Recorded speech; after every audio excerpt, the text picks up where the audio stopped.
évidemment. Elle est loin, cette belle ville de Toulouse. Elle est partie très très loin avec cette alliance entre la France insoumise et l'Union à gauche. On va évidemment tout de suite rejoindre Clara Lenagar qui est sur place. C'est la stupéfaction évidemment dans les rues de Toulouse. Expliquez-nous, bonsoir. Ce lundi matin, lors d'une conférence de presse, il y a eu un accord officiel de gouvernance entre la liste LFI et la liste du PS pour présenter une candidature commune au second tour. Ici à Toulouse, la vraie surprise, c'est le score du candidat insoumis François Piquemal, est aussi député avec 27,56% des voix, alors que tout au long de la campagne, c'est François Briançon qui a été donné deuxième. Il obtient finalement 25% des voix. Alors plusieurs colistiers de la liste Union de la gauche ont déjà déclaré ne pas vouloir faire alliance. Ici à Toulouse, les socialistes ont tendance à se ranger derrière Carole Delga, la présidente de la région, qui n'a pour l'instant pas encore réagi. Jeudi dernier, elle affirmait qu'il n'y aurait pas d'union avec la France insoumise. La question reste donc de savoir si les électeurs du Parti socialiste la suivront ou non. Enfin, le maire sortant, Jean-Luc Moudenc, avec 37,23% des voix, à 10 points d'avance sur François Piquemal. Une marge insuffisante tout de même pour gagner. Il doit maintenant convaincre une partie des 43% des abstentionnistes. Merci beaucoup. On voit que ces accords qualifiés d'accords de la honte se multiplient dans toute la France. Brest, là à l'instant, le maire socialiste sortant qui s'allie avec la France insoumise. Lyon, ça a été acté. On va évidemment faire un petit point de la situation. Finit par se poser la question. Louis Dragnel est avec nous, bonsoir. Pardon, bonsoir Laurence. Tout à l'heure, vous évoquiez le fait qu'il y avait des accords techniques, des accords locaux. En réalité, à l'exception de Paris et de Marseille, on se demande bien dans quelle ville n'y aura-t-il pas d'accord entre soit le PS et LFI, soit les écolos et LFI. Le débat dans un instant. Encore une fois, voilà, il y a ce problème qui n'est pas réglé. En dépit des promesses des uns et des autres, il y a 3 jours, on a l'impression qu'on était à une soirée d'ivrogne il y a 3 jours, où tout le monde a oublié. Le bal des Tartuffes, voilà. Comment ? Ou le bal des Tartuffes, si vous voulez, ça dit la même chose. Mais on voit bien que les promesses d'hier ne tiennent absolument plus. Alors, on écoute juste François Piquemal et Jean-Luc Moudenc pour le temps de parole. François Piquemal de la France insoumise d'abord. Nous sommes parvenus à un accord de gouvernance commun entre les deux listes, avec des élus qui s'engagent à voter pour un candidat à la mairie de Toulouse, moi-même, et un candidat à la métropole de Toulouse, François Briançon, tête de liste de la gauche unie. Dès lors, il n'y a plus désormais qu'une seule liste de gauche à Toulouse qui se présentera face aux électeurs et face à Jean-Luc Moudenc, qui s'appellera demain à Toulouse la gauche unie. C'est que quand on doit battre la droite et l'extrême droite, la gauche doit s'unir. La gauche doit créer les conditions du rassemblement pour battre la droite et l'extrême droite. Pour une raison très simple, c'est que la droite et l'extrême droite détruisent des vies. Effectivement, c'est une alliance honteuse entre un candidat mélenchoniste qui a le leadership, qui tient la chose, qui sera le maire de Toulouse en cas de succès, et un candidat du Parti socialiste qui, il y a quelques jours encore, déclarait qu'il n'y aurait pas d'alliance et que les conditions n'étaient pas réunies. J'ai rencontré aujourd'hui beaucoup d'électeurs socialistes qui m'ont dit combien ils étaient choqués d'apprendre cela, qu'ils se sentaient trompés et trahi. Donc je crois que dimanche prochain, le vote des électeurs toulousains sera un vote de grande liberté, et qu'il soit de droite, de gauche, du centre ou d'ailleurs. Je pense qu'il y a une majorité de Toulousains pour s'opposer à ce que le Capitole soit dirigé par le mélenchonisme. Voilà pour Jean-Luc Moudenc qui réagissait évidemment à cette alliance entre la France insoumise et la gauche socialiste. Juste pour nos auditeurs qui n'ont pas vu l'image, il y avait François Piquemal de la France insoumise à côté de François Briançon. François Briançon qui, il y a quelques jours encore, dénonçait l'antisémitisme insupportable des propos de Jean-Luc Mélenchon, vouait la France insoumise aux gémonies. André Valigny, qui est avec nous, bonsoir et merci d'être là. Vous êtes évidemment avocat et ancien ministre. Comment est-ce possible ? Alors que normalement, Olivier Faure, François Hollande, on ne dit pas d'alliance. Les alliances, il y en a partout aujourd'hui en France. Bon, d'abord, il n'y en a pas partout, puisqu'à Marseille et à Paris, il n'y a que ces deux villes-là, finalement. À Marseille, il n'y a que ces deux villes-là, André. Oui, c'est les deux villes les plus importantes de Vous pouvez répéter 4 fois Marseille et Paris, ça restera 2 villes. À Marseille et à Paris, les socialistes sauvent l'honneur. Et sur Toulouse, j'ai entendu à l'instant M. Piquemal de la France insoumise dire que Moudenc Il fait d'extrême droite. Oui. Dans la droite et l'extrême droite prennent des vies. Voilà, Ouais. prenez des vies, détruisent des vies. Moi, celui qui a détruit des vies à Toulouse, c'est Mohamed Merah, qui a tué des petits-enfants dans une école juive. Et dans une histoire de Toulouse que vient de publier ce monsieur Piquemal, il n'est pas fait mention du tout de ce qui s'est passé ce jour-là à Toulouse. Donc quand monsieur Piquemal dit que la droite et l'extrême droite, et Moudinque n'est pas d'extrême droite, que la droite prend des vies à Toulouse, mais c'est une honte de dire ça. Donc moi je suis sûr que François Hollande a explicité ce matin sur France Inter, on ne s'allie pas avec la France insoumise, on se maintient ou on se retire, mais on ne s'allie pas avec la France insoumise. François Pupponi. Sincèrement, si Olivier Faure avait un peu d'honneur, il exclurait Briançon du PS. Non, il démissionnerait. Olivier Faure, il démissionnerait. Alors attendez, Eric Revel, attendez, laissez parler François Sincèrement, Pupponi. à Toulouse, avoir dit la semaine dernière, la France insoumise sont les antisémites. À Toulouse. Oui. Toulouse. À Toulouse, là où il y a l'attentat. Mohamed Merah. Mohamed Merah. L'école aux C'est Aratora. antisémite. Et s'associer avec une semaine après et dire effectivement, comme c'était dit, que la droite et l'extrême droite prennent des vies, je ne sais plus le terme exact. Il faut oser, quoi. Et être un socialiste. On a l'impression que vous découvrez la France insoumise et moi qu'on découvre le PS. Mais c'est partout. Mais c'est pas juste moi, je à ne découvre Toulouse. pas, je les ai quittés pour ça. Donc, je ne découvre pas. Mais là, aujourd'hui, il y a un moment, il faut bien qu'il y ait un patron au PS qui dise. Je répète. Allez, contre l'extrême. Mais là, contre Moudinque. Depuis quand Moudinque, il est d'extrême droite? Quel est le risque pour la démocratie à Toulouse si Moudinque reste le maire de Toulouse? Aucun. Donc là, que le PS ne prenne pas une sanction pour dire non, on ne valide pas ça. Bah, on attend les sanctions. Là, On attend. André Valény, Laurence, deux hommes de j'ajoute gauche sur le plateau. donc, J'ajoute qu'en plus, là, il ne s'agit pas voire trois. pour les socialistes d'accueillir sur leur liste des insoumis, parce que le PS serait en tête. Là, c'est pire encore. Ils Ils leur donnent la rejoignent mairie. les insoumis. Il leur C'est ça. donne la mairie. Eh oui. Ils rejoignent les insoumis. Ils vont à la remorque. en les position insoumis. d'infériorité. Et pourtant, vous voteriez blanc dans la configuration. Mais qu'est-ce que vous en savez? C'est ce que vous J'en m'avez sais dit tout à rien. l'heure. Oui, j'en sais rien. Vous avez changé Vous d'avis savez, par rapport Alors, Rachel Kahn, par qui est avec rapport à nous, bonsoir. Toulouse, c'est vrai qu'on cite parce que c'est une ville qui a été heurtée par l'attentat de l'école aux Aratora, etc. Mais juste se rappeler la réalité d'aujourd'hui, de 2026, avec finalement l'ensemble des citoyens de cette commune qui sont encore heurtés par rapport à ce qui se passe aujourd'hui en France et l'antisémitisme. Cette alliance est une honte.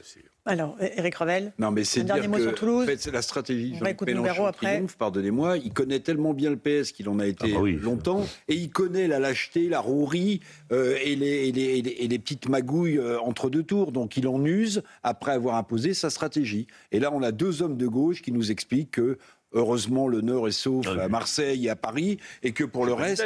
Mais vous savez, quand Olivier Faure dit qu'il n'y aura pas d'alliance avec LFI, pardonnez-moi, si ce monsieur dirigeait réellement un parti, ça se saurait. Hein, c'est ou de l'incompétence, ou du manque d'autorité, ou d'une hypocrisie totale. Ou les trois en même temps, voilà. Voilà, on a envie de terminer avec Claude Nougaro parce que La musique reste. voilà, la musique reste et les artistes, heureusement, eux, sont là. Allez, on est avec Corentin Alonso. Bonsoir Corentin. Il n'y a pas qu'à Toulouse où la gauche et les socialistes cèdent à la tentation de s'allier avec les insoumis. Il y en a beaucoup, en fait, en réalité. Faites-nous un peu le tour de piste, mon cher Corentin. Eh bien, commençons à Lyon, où c'est officiel. Le maire écologiste sortant, Grégory Doucet, soutenu par les socialistes, a annoncé qu'il fusionnait avec la France insoumise. Il a annoncé que le rassemblement s'élargissait autour de sa candidature. Il a recueilli 37,36% des voix, juste devant le candidat divers centre de la société civile, Jean-Michel Aulas, 36,78%.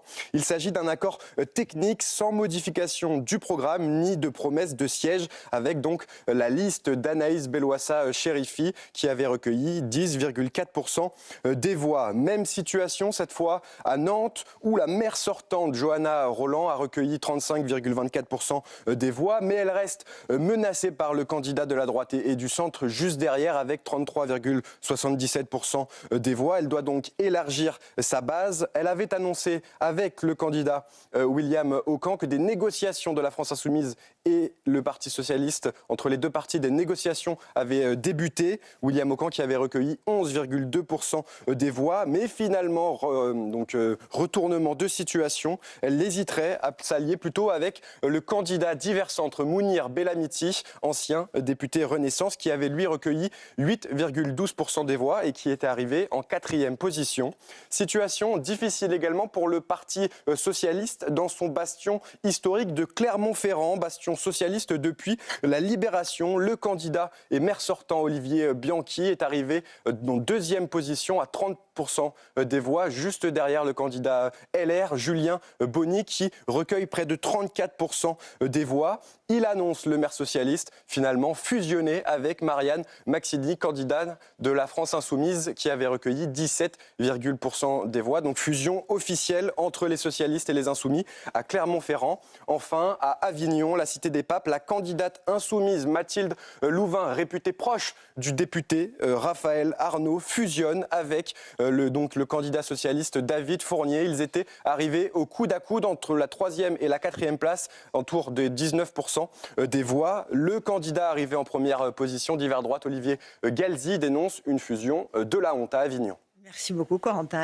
Ça fait beaucoup de fusions de la honte. Ça fait beaucoup de. Voilà, non, mais il est beau le Parti socialiste. Officiellement, ce sont des accords locaux. Oui, oui. En réalité, en français, il y a un accord national et il y a deux, trois exceptions Paris, Marseille et éventuellement Lille. Alors, tout le reste, c'est que ce sont des accords nationaux. Il faut appeler un chat un chat. François Pupponi, la stratégie de la France Insoumise et de Jean-Luc Mélenchon, c'est bon. Le PS est piégé. Soit ils se soumettent à la France Insoumise, c'est de dire au PS, battus. vous êtes avec nous, on gagne. Exactement. Quel que soit ce qu'on peut dire, l'antisémitisme et le reste, vous n'êtes pas avec nous, vous fait perdre. Voilà. Donc c'est pour 2027, réfléchissez bien. Vraiment la haine à tous les étages de toute façon. Comme cœur de stratégie, c'est la haine. Mais après tout ce qu'on dit les socialistes sur la France Insoumise, sur l'antisémitisme. Le meeting de M. Mélenchon, il écorchait le nom de M. Glucksmann, de M. Epstein. Et tout ça, c'est oublié, ça y est, c'est passé aux oubliettes. C'est oublié. Rappelez-vous la pirouette de Gage. Mais il est notre invité demain matin à 8h10. C'est un salaud d'antisémite pour dire après, mais je voterai pour lui au deuxième tour s'il y a les Rennes en face. C'était le nouveau Front Populaire. Hein. Alors, André Valigny, le piège de la France Insoumise s'est refermé sur le PS. C'est indéniable. André, vous pouvez me dire que Paris, Lyon, ça tient, Marseille, je sais pas quoi. Non, Lyon, ça tient pas d'ailleurs. Paris, Marseille, ça tient. Et Lille. Mais ça tient avec une alliance avec les écologistes. Parce que le total gauche est tellement énorme. Louis, vous n'êtes pas a priori André Valigny, mais je vais quand même me tourner vers André Valigny qui me va Non, jusqu'à preuve du contraire, on est très différents. Oui. Mais c'est un socialiste républicain. Et je sais qu'il est vraiment malheureux ce soir. Très malheureux. À votre avis, cher Laurence Ferrari, avec François Pupponi, si on a quitté le PS, c'est pourquoi ? Pour ça. C'est pour ça. Donc ça, vous ne le supportez plus? Non, et moi je suis très heureux que Hollande, ce matin, ait été très clair sur France Inter. On ne salit pas, sans jeu de mots, on ne salit pas avec LFI. On se maintient, on se retire, mais on ne salit pas avec eux. Allez, Lyon, Sébastien Bendotti qui nous attend. Là aussi, il y a eu une fusion des listes de gauche. Expliquez-nous, Sébastien, la situation. Bonsoir. On n'entend pas. Bonsoir. Alors effectivement, c'est une fusion qui a été annoncée cet après-midi par un simple communiqué de presse qui n'est pas très surprenante puisque dès hier soir, la troisième candidate, la candidate insoumise qui était arrivée avec 10,41% des suffrages, avait déjà lancé un appel à l'encontre du candidat du maire sortant écologiste Grégory Doucet pour une fusion technique sans apporter plus de détails. Et c'est donc un communiqué de presse qui a annoncé qu'effectivement LFI se retirait et rejoignait l'équipe de Grégory Doucet. Alors Grégory Doucet, au cours de la campagne, n'avait pas écarté déjà cette hypothèse. Il avait néanmoins posé deux conditions. La première, c'est qu'il ne voulait pas désarmer la police municipale. Et deuxième condition, il ne voulait pas dans sa majorité de personnes qui soient concernées par les violences, en référence à la Jeune Garde et à la mort de Quentin de Ranc. Mais voilà, quelques jours plus tard, lors d'un meeting à Lyon le 26 février, Jean-Luc Mélenchon avait un peu tapé du poing sur la table et avait demandé à Grégory Doucet de changer de ton, en rappelant qu'on n'imposait pas ces conditions à la France Insoumise, mais que c'est bien la France Insoumise qui imposait ces conditions. Alors donc, on peut facilement en déduire que l'accord qui a été signé cet après-midi est très favorable à la liste des Insoumis. Du côté de Jean-Michel Aulas, hier soir, c'était un peu la douche froide avec un score bien en deçà de ce qu'ils attendaient, puisque au fil des semaines, les sondages le donnaient largement vainqueur avec près de 10 points d'avance. Néanmoins, pour reprendre les termes footballistiques chers à Jean-Michel Aulas, il rappelle qu'il y a un match retour dimanche prochain. Il entend bien mobiliser à la fois les abstentionnistes et également tous ces Lyonnais et ces Lyonnaises qui ne veulent pas que Lyon soit à l'extrême gauche, rappelle-t-il. Il va donc multiplier les déplacements sur le terrain tout au long de la semaine.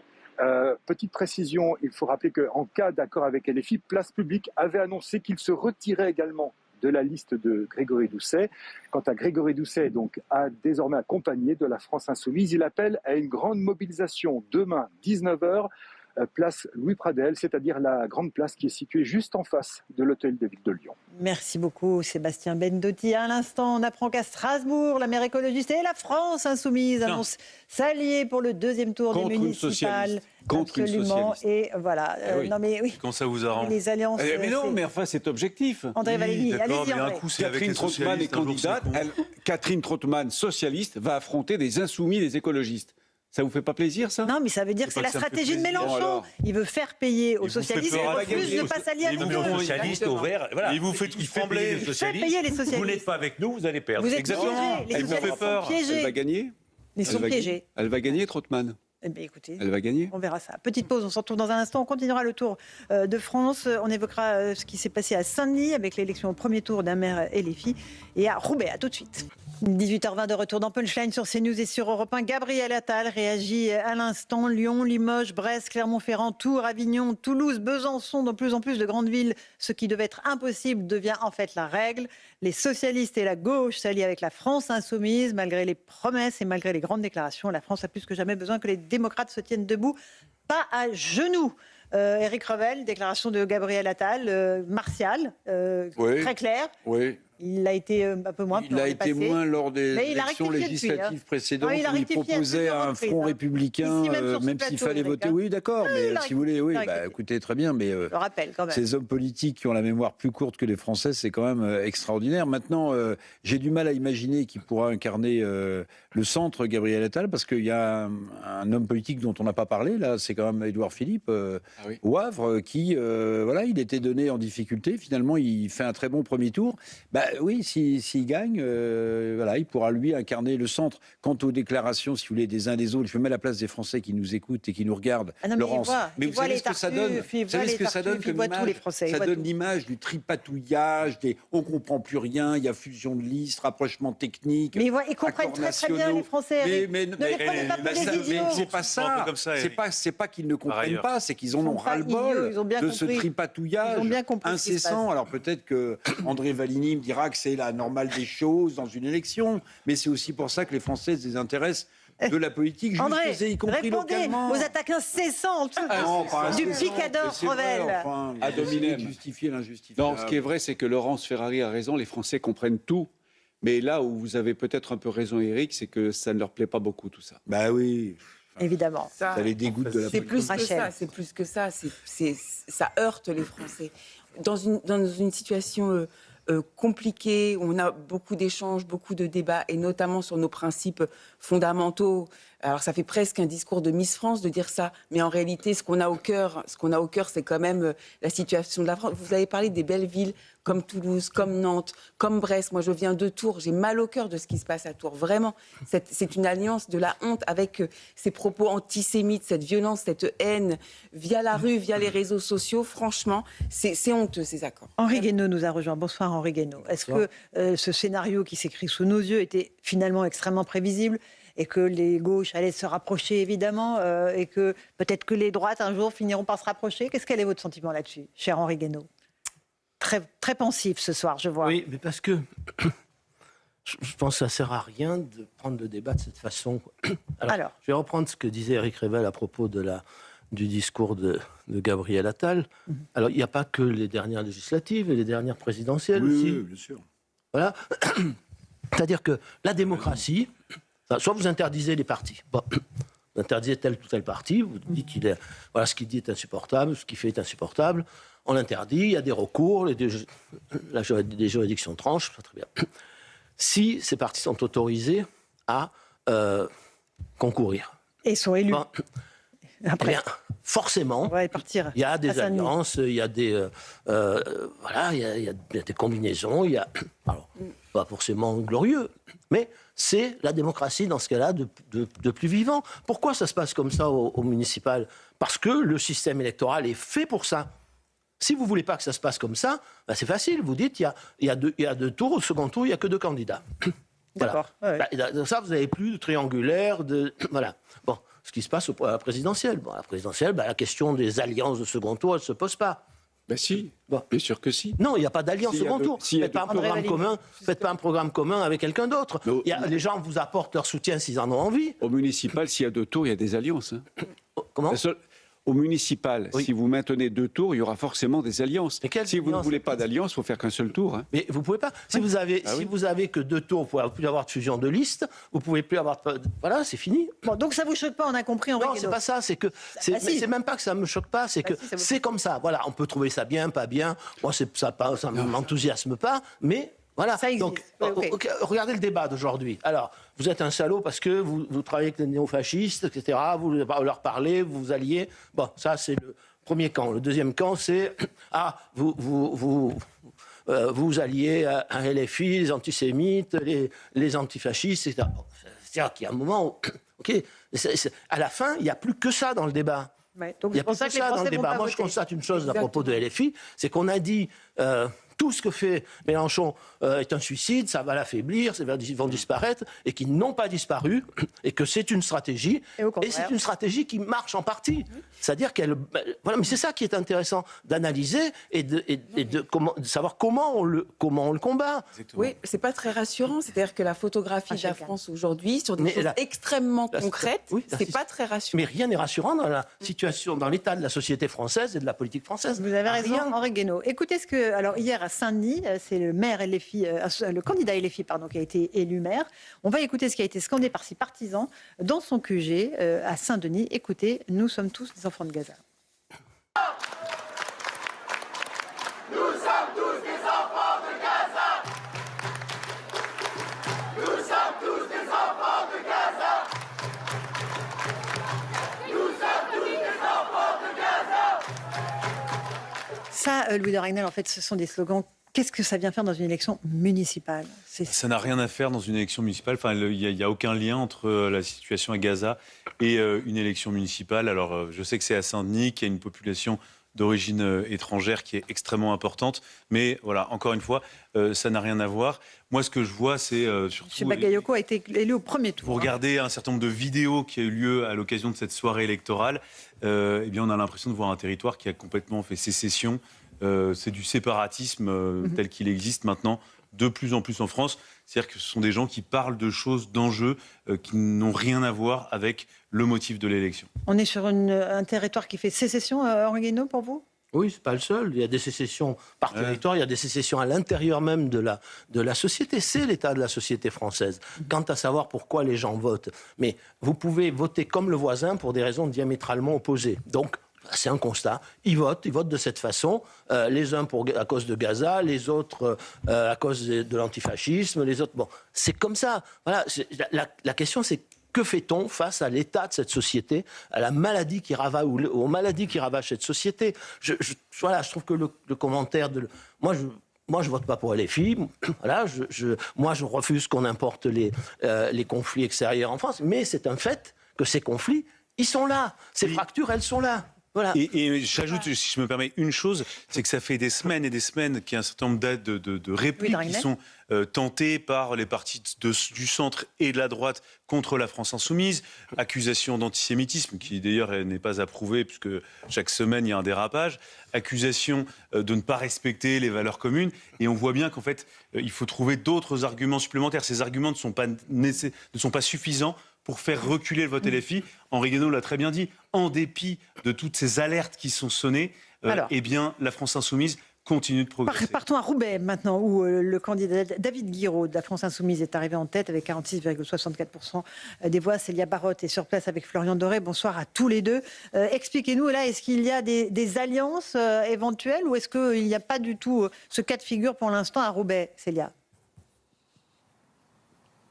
Eh bien, pour le moment, Laurence, à ce stade, pas d'annonce officielle concernant une alliance ou encore des listes qui vont se retirer. On attend une conférence de presse de la part d'Alexandre Garcin, le maire sortant d'Hiver Droite, qui est candidat à sa réélection. Une conférence de presse attendue à 19h ce soir. Alors, est-ce qu'il va annoncer une alliance ? Il a demandé à ce que les autres listes, c'est-à-dire la liste d'Hiver Gauche ou encore la liste du Rassemblement national qualifiée hier avec avec 11 et 16% des voix de se retirer pour qu'il n'y ait pas d'autre choix que de voter pour lui ou pour David Guiraud. Et il estime que s'il n'y a pas d'autre choix de liste opposée à celle de David Guiraud, il a des chances d'être réélu, il a des chances de faire barrage à la France insoumise, donc à l'extrême gauche. Et donc nous attendons des annonces. Il a essayé de contacter également le candidat d'hiver gauche, mais il n'a pas eu de réponse de sa part, pas de réponse ni de communication nous concernant avec ce candidat ou encore avec les équipes de David Guiraud pour le moment. Un mot, ma chère Célia, avec Florian Doré. Est-ce que vous avez rencontré des habitants de Roubaix? Comment réagissent-ils ce matin? Eh bien, l'ambiance aujourd'hui à Roubaix était beaucoup plus apaisée par rapport à celle d'hier soir à la mairie de Roubaix, puisque l'ambiance était très tendue, voire violente au sein de l'hôtel de ville au moment de la prononciation des résultats. En tout cas, des électeurs de David Guiraud qui nous expliquent qu'ils ne connaissent pas forcément le projet de David Guiraud, mais qu'ils ont voté pour l'homme de proximité, l'homme de terrain, l'homme qui s'est exprimé sur les réseaux sociaux, ou encore, nous a-t-on dit, l'homme qui a eu un différend avec Meyer Habib. Alors c'est vrai qu'on a rappelé à ces électeurs que ce différend a été porté en justice, mais en tout cas, ces électeurs nous expliquent qu'ils votent avant tout pour un homme, pas forcément pour la France insoumise. Ils espèrent également que David Guiraud n'utilise pas Roubaix comme tremplin pour ses ambitions nationales ou encore comme laboratoire pour la France insoumise. Merci beaucoup. Célia Barotte avec Florian Doré. Vous réagissez, Louis et Rachel. Effectivement, David Guiraud est connu et ne pas s'en servir comme un tremplin. Si, de toute façon, cette victoire, si elle se confirme dimanche prochain, évidemment, aura un retentissement national. Non, mais bien évidemment. Mais juste, pour rebondir sur cette situation et par rapport à ce dont on parlait tout à l'heure sur la démocratie, moi, ce qui me dérange, c'est que la démocratie et que nos institutions soient devenues le cheval de Troie pour entacher la démocratie et nos institutions. Et c'est ça mon problème. Quand je vois ce palestinisme, parce qu'il s'agit de ça, sur les propos qui sont véhiculés sur les réseaux sociaux, les prises de position extrêmement haineuses ou extrêmement violentes de David Guiraud, on ne peut pas se dire que c'est véritablement pour nos piliers fondamentaux et pour notre pays. Mais juste, c'est parce que je pense que c'est une question très importante. En fait, c'est toujours le cas, c'est la grandeur et la faiblesse de la démocratie. Et quand la société est malade, la démocratie est le véhicule des révolutionnaires, des gens qui veulent la changer, voilà, et le réceptacle de toutes les colères aussi. Voilà. Mais c'est le propre de la démocratie, encore une fois, c'est sa grandeur et sa faiblesse. Voilà, sinon on supprime la démocratie. Supprimer la démocratie peut se faire en supprimant la plupart des partis. Voilà, c'est un fait et il nous faut, soit on lutte dans la démocratie pour que la démocratie ressemble à ce que nous voulons, ou bien on essaye de lutter contre la démocratie en essayant d'épurer la démocratie de tous les éléments qui la menacent. Mais là, on entre sur un terrain où nous détruisons nous-mêmes la démocratie. 18h32, l'heure du rappel des titres de l'actualité sur CNews et sur Europe 1 avec Félicité Kindoki. Félicité.